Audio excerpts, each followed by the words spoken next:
ఆంధ్రప్రదేశ్ రాష్ట్రంలో కూటమి ప్రభుత్వం 100 రోజులు పూర్తి చేస్తున్న క్రమంలో సీఎం చంద్రబాబు నాయుడుపై మాజీ మంత్రి ఆర్కే రోజా విమర్శలు గుప్పించారు. చంద్రబాబు 100 రోజుల పాలనలో జరిగిన అఘాయిత్యాలకు కప్పిపుచ్చుకునేందుకు డైవర్ట్ పాలిటిక్స్ చేస్తున్నారని ఆరోపించారు. వరదలు, మహిళలపై వరుసగా జరుగుతున్న దాడులు, వైసీపీ నాయకులపై దాడులు, ఇచ్చిన హామీలు నెరవేర్చలేకపోయాడని విమర్శించారు. ఇన్ని తప్పులు చేసిన చంద్రబాబు ప్రజల దృష్టి మళ్లించే విధంగా లడ్డు వివాదాన్ని తెరపైకి తెచ్చాడని ఆరోపించారు. తన రాజకీయ లబ్ధి కోసం వెంకటేశ్వర స్వామిని సైతం చంద్రబాబు వదలడం లేదని మండిపడ్డారు రోజా.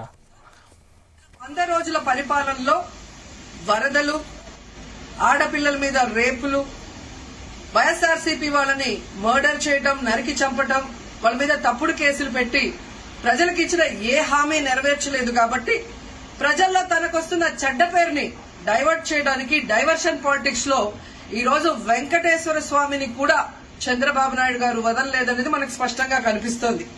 ఎందుకంటే ఆయనకి ఎప్పుడూ అలవాటు, ఎప్పుడెప్పుడు ఆయనకి చెడ్డ పేరు వస్తుందో అప్పుడు ఏదో ఒక ఇష్యూని ఆయనే క్రియేట్ చేస్తాడు.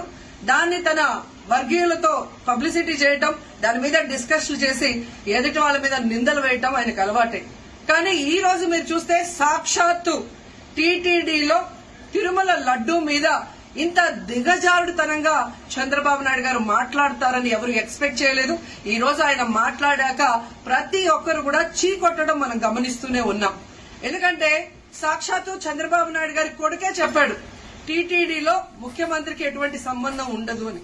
అలాంటప్పుడు జగన్మోహన్ రెడ్డి